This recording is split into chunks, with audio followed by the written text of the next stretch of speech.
සුබ දවසක්. අද අපි සුවිශේෂී ගමනක් යනවා. ඒ තමයි ඔබට මතක ඇති මීට අපි අවුරුදු 2කට 3කට විතර කලින් අපි ගියා මේ පොළොන්නරුව පරාක්‍රම සමුද්‍රයේ මැද තියෙන පරාක්‍රම බාහු රජතුමාගේ සීත මාලිගාව බලන්න. ඔබ මේ වීඩියෝ එක බැලුවේ නැත්නම් මම පහළ ඩිස්ක්‍රිප්ෂන් බොක්ස් එකේ පළවෙනි කමෙන්ට් එකේ දාන්නම් ලින්ක් එක ගිහිල්ලා බලන්න. හැබැයි අද අපි යනවා එම සීත මාලිගාවටම හැබැයි පයින්. හේතුව තමයි මේ දවස්වල මේ දිනවල පොළොන්නරු දිස්ත්‍රික්කයට දැඩි වර්ෂාව අඩුවීම හේතුවෙන් නියගයක් වැනි තත්ත්වයක් ඇතිවීම හේතුවෙන් පරාක්‍රම සමුද්‍රය සෑහෙන්න හිඳිලා තියෙනවා. ඉතින් අපිට මේ ගමන අපිට එතකොට පයින් ගමන් කරන්න හැකියාව තියේවි. ඉතින් ඒක නිසා අපි බලාපොරොත්තු වෙනවා පරාක්‍රම සමුද්‍රයේ මැද තියෙන සීත මාලිගාවට පයින්ම යන්න. මම දමින්ද මුළු වීඩියෝ එකත් එක්කලම ඉන්න. අපේ ශ්‍රී ලංකා සීක්‍රට් YouTube channel එක subscribe කරලා නැත්නම් subscribe කරන්න, bell button එක ඔබන්න. එහෙනම් අපි යමු පරාක්‍රම බාහු රජතුමාගේ සීත මාලිගාවට. හොඳයි. ඔබට පේනවා ඇති අපි මෙහෙම යද්දී මෙහා පැත්තෙන් තියෙන සම්පූර්ණයෙන්ම මේ සමුද්‍රය එරෙන ගතියකින් යුක්තයි මේ හරිය. මොකද හේතුව මේ හරිය සාමාන්‍යයෙන් වතුර තියෙන කාලෙට සමුද්‍රයේ සෑහෙන්න පිරීලා තියෙන ප්‍රදේශයක්. ඉතින් අපි බලමු අපිට යන්න පුළුවන් උපරිම විදිහට අපි එක්කර යනවා. ඔයාලට පේනවා ඇති මෙන්න මෙතන ඔය තියෙන්නේ. ඔන්න ඔතෙන්ට තමයි අපිට යන්න තියෙන්නේ. හරිද? යන්න තියෙන්නේ මෙන්න මේ පැත්තෙන්. මෙන්න මේ පැත්තෙන් ගිහිල්ලා මෙහෙම රවුමෙන් මෙන්න මේ විදිහට රවුමෙන් යන්න තියෙන්නේ. එහා පැත්ත මෙතනින් එහා පැත්ත සාමාන්‍යයෙන් අලින් ගැවසෙන හරියක් කියලා තමයි අපිට ගම්වාසීන් කිව්වේ.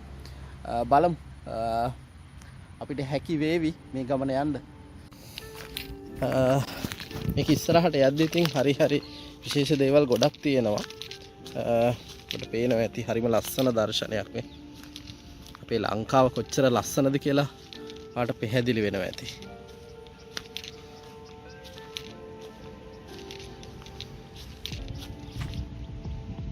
බලන්න කොච්චර ලස්සනද කියලා අපේ ලංකාව.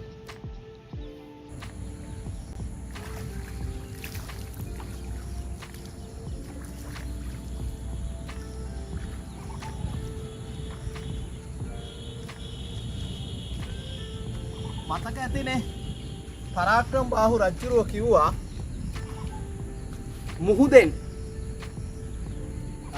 වැස්සෙන් වැටෙන එක වැහි බිඳක්වත් මුහුදට ගලා නොයන විදිහට අපි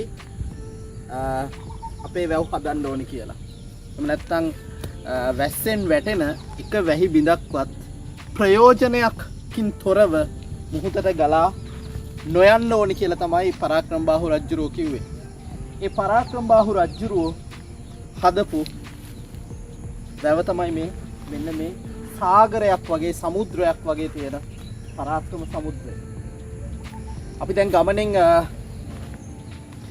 සෑහෙන ප්‍රමාණයක් ඇවිල්ලා තියෙන කිලෝමීටර 2කට වැඩි ප්‍රමාණයක් ඉස්සරහට ඇවිල්ලා තියෙන්නේ. තවත් අපිට කිලෝමීටර 3ක් විතර යන්න තියෙනවා. සෑහෙන දුරක්.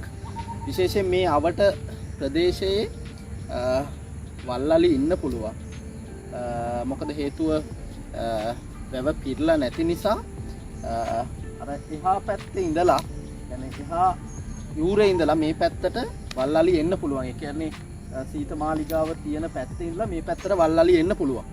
ඉතින් ඒක නිසා මේ හරි පරිස්සමෙන් හරි හොදිසියෙන් අපි මේ ගමන යන්න ඕනේ. එහෙනම් යමු ඉස්සරහට.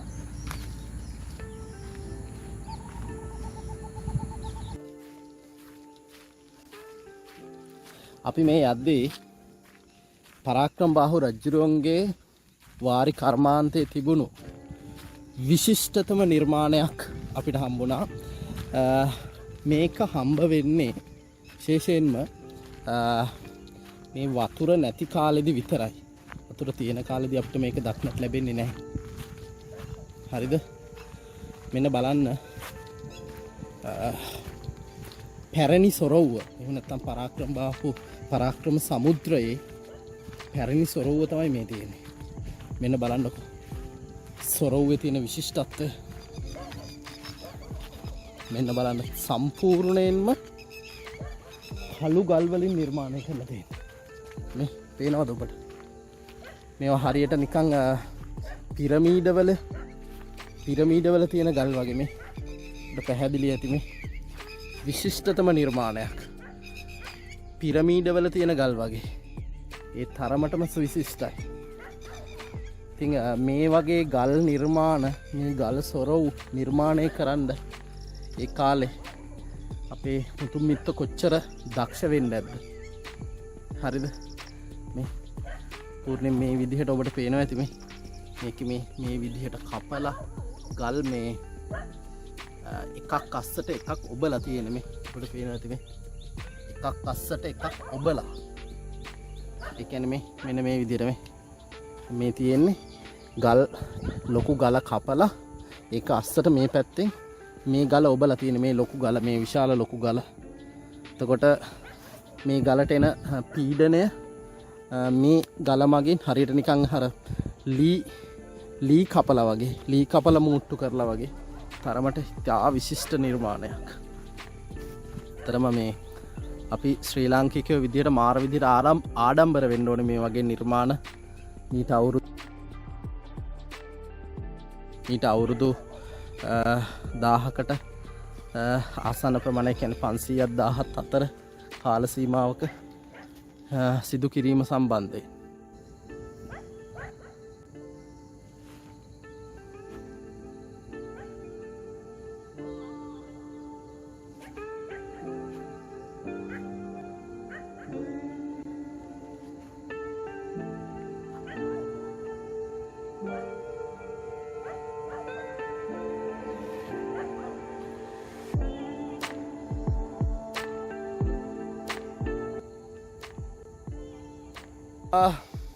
අපි දැන් මේ සෑහෙන දුරක් ඇවිල්ලා තියෙන්නේ.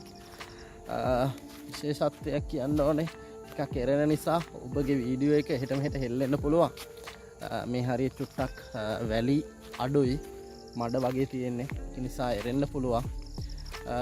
බලමු අපේ තැනට යන්න.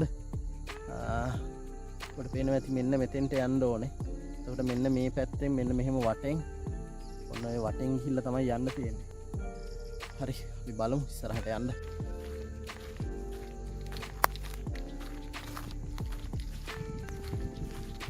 චුට්ටක් වැස්ස වගේත් එන්න ලකුණු 15 වෙනවා.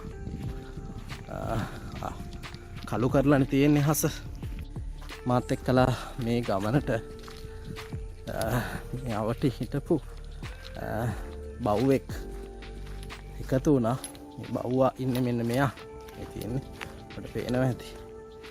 මේ ගමනට එකතු වුණා විශේෂම දේ තමයි යන්න අමාරුයි මඩ. සෑහෙන මඩ ප්‍රමාණයක් තියෙනවා. ලොකු ගමනක්.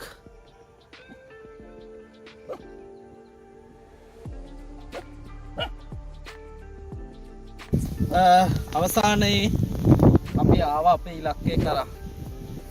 ඉතාම දුෂ්කර ගමනකින් පස්සේ කිලෝමීටර 4ක් පමණ වැව් ඉවුරේ ඇවිල්ලා අපි මහා පරාක්‍රමබාහු රජතුමාගේ එහෙම නැත්නම් පළවෙනි පරාක්‍රමබාහු රජතුමාගේ සීතමාලිගාවට ආවා. අවුරුදු 19කට පස්සේ තමයි මෙන්න මේ විදිහට අපිට පයින් සීතමාලිගාව බලන්න හැකියාව ලැබුණේ. හේතුව තමයි මේ පොළොන්නරු දිස්ත්‍රික්කයට මේ දවස්වල තියෙන නියගය හේතුවෙන් පරාක්‍රම සමුද්‍රයේ යම් තාක් දුරකට හිඳිලා තියෙනවා. ඒක නිසා අපිට වැව් ඉවුරෙන් මේ සීතමාලිගාව බලන්න අපිට එන්න හැකියාව ලැබිලා තියෙනවා. සීතමාලිගාව ගැන කියනවා නම් මේක ප්‍රධාන ෆවුන්ඩේෂන් එහෙම නැත්නම් අත්තිවාරම් 3කින් යුක්තයි. මේ තියෙන එක අත්තිවාරමක්. මේක යට තියෙනවා තව අත්තිවාරමක්. ඒක සම්පූර්ණයෙන් පස් වලින් වැහිලා. සාමාන්‍යයෙන් වතුර තියෙන කාලෙට මෙන්න මේ ඉහළ මට්ටමට එනකන් වතුර පිරෙනවා. එතනින් එහා පැත්තේ තමයි සම්පූර්ණ මාලිගාව තියෙන්නේ. ඉතින් මහා පරාක්‍රමබාහු රජුරෝ කොපමණ ගෘහ නිර්මාණ ශිල්පයේ විශිෂ්ටයක්ද කියලා මේ නිර්මාණය අපිට කියන්න පුළුවන්. අපි යන් උඩට.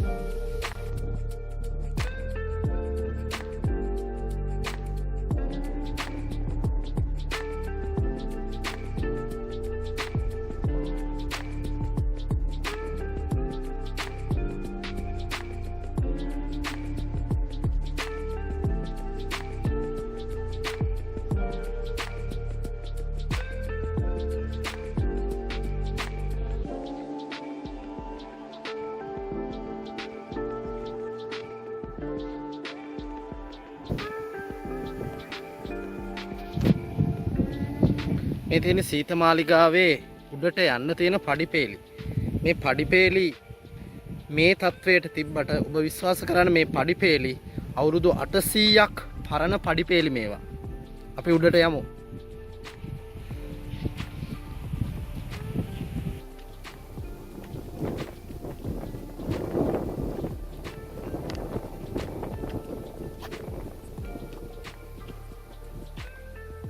මේ තියෙන්නේ සම්පූර්ණයෙන්ම මාලිගා සංකීර්ණයක්. මේකේ කාමර සෑහෙන ප්‍රමාණයක් ඉහළ තියෙන්න ඇති. මේ තියෙන්නේ අවුරුදු 800ක් පරණ මහා පරාක්‍රමබාහු රජතුමා, එහෙම නැත්නම් පළවන පරාක්‍රමබාහු රජතුමාගේ සීත මාලිගාව. පරාක්‍රම සමුද්‍රය මැද තියෙන සීත මාලිගාව. අපි දැන් මේ සීත මාලිගාවේ ඉහළම ස්ථානයට ඇවිල්ලා තියෙන්නේ. ඔබට පෙන්වන්නම් පහළ ප්‍රදේශයේ සමුද්‍රය කොයි වගේද පේන්න තියෙන්නේ කියලා. ඔබට පේනවා ඇති මේ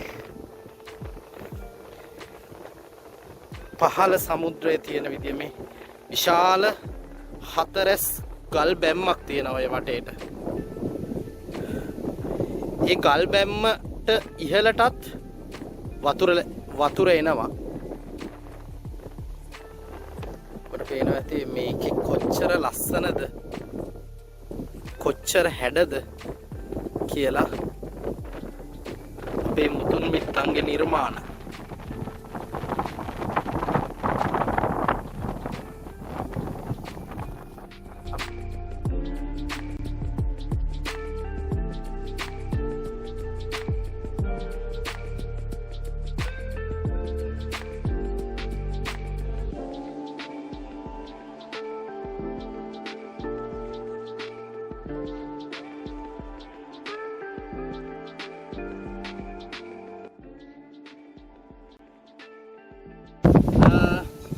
අපි දැන් ඉන්නේ මහා පරාක්‍රමබාහු රජුරෝ, එහෙම නැත්නම් පළවෙනි පරාක්‍රමබාහු රජුරෝන්ගේ සීත මාලිගාවේ තියෙන කුටියක් අසල. මේකේ විශේෂත්වය මෙන්න මේ කුටියේ මීට අවුරුදු 800කට විතර ප්‍රථම අඳිනු ලැබූ චිත්‍රයක් තියෙනවා. මේ තියෙන මේ චිත්‍රය. විශේෂත්වය තමයි මේ චිත්‍ර තාම ඒ විදිහටම තියෙනවා. හරිද? හැබැයි වැස්සට තෙමෙනවා, අවුවට වේලෙනවා. මේවා සම්බන්ධයෙන් කිසිම සංරක්ෂණයක්, ආරක්ෂාවක් කිරීමක් කිසිම බලධාරියෙක්, නිලධාරියෙක් මේවා කරලා නැහැ. මේ අවුරුදු 800කට විතර කලින් ඇඳපු චිත්‍රයක්. නමුත් මේක අවුවට වේලිලා, වැස්සට තෙමිලා මේක විනාශ වෙන තත්ත්වයට පත් වෙලා තියෙනවා. ඒ ඇත්තටම මේවා ආරක්ෂා කරන්න ඕනේ. මේවා අපේ මතු පරපුරට ආරක්ෂා කරලා දීලා යාලට පෙන්වන්න ඕනේ. අපේ ආදි මුතුන් මිත්තෝ මෙන්න මේ වගේ තාක්ෂණයක්, මෙන්න මේ වගේ හැකියාවක් තිබ්බායි කියලා. විශේෂම දේ කියන්න ඕනේ, මේ මාලිගාව නිර්මාණය කරලා තියෙන්නේ මීට අවුරුදු 800කට විතර කලින්. තාමත් මේකේ සුරක්ෂිතව මේකේ නඩබුන් ඒ විදිහටම තියෙනවා. මේ සිමෙන්ති, මේ ගඩොල් මීට අවුරුදු 800කට කලින් නිර්මාණය කරපු ඒවා. ඒවා තාමත් ඒ ආකාරයෙන්ම තියෙනවා. ඒක නිසා විශේෂම දේ තමයි බලධාරීන්ගෙන්, නිලධාරීන්ගෙන් ඉල්ලනවා මේවා ආරක්ෂා කරලා දෙන්න. මේවා අපේ ජාතික සම්පත්.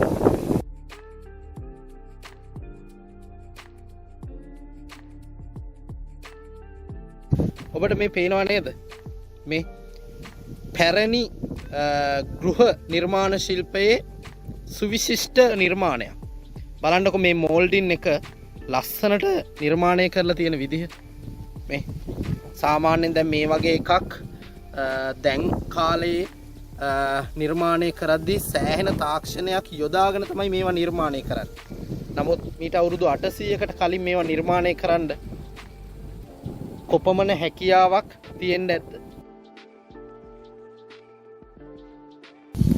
මේ තියෙන්නේ මේ මාලිගාවේ ඉහළම තැනක තියෙන කළු කලින් නිර්මාණය කරපු ස්ථානයක්. මේ ස්ථානයේ මැදින් මෙන්න මේ විදිහට හාරලා තියෙනවා. ඉදිරියට ආවොත් ඔබට පෙනේවි.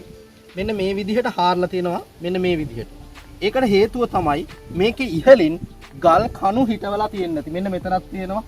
තව ඒ වගේ ගල් කුහරයක් කළු ගලේ කුහරයක් මෙතනක් තියෙනවා. අතනක් තියෙනවා. මේ ගල් කුහරවල අනිවාර්යෙන්ම විශාල ගල් කණු ඉහළට ඔසවලා වහලේ නිර්මාණය කරලා තියෙන්නේ නැති. සුවිශිෂ්ට නිර්මාණයක්.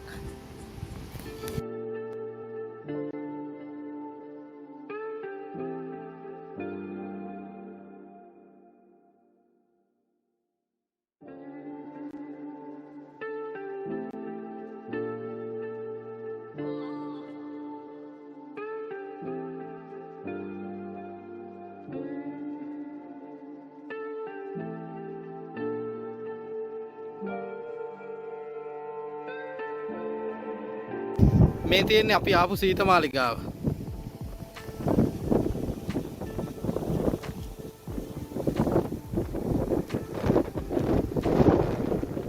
අපි ආපු ගමන කොච්චර භයානකද කියලා බලන්න මෙන්න මේකේ.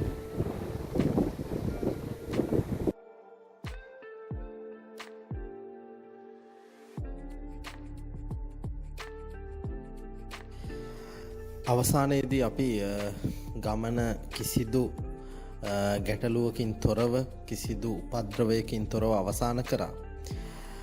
මේ ගමන අවසන් කිරීමට ප්‍රථම විශේෂයෙන් බලධාරීන් සහ නිලධාරීන්ට කියනවා මේ මහා පරාක්‍රම බාහු රජතුමාගේ සීත මාලිගාව අපේ ඉතිහාසයේ තියෙන විශිෂ්ටත්වය කියාපාන සුවිශේෂී ස්ථානයක්.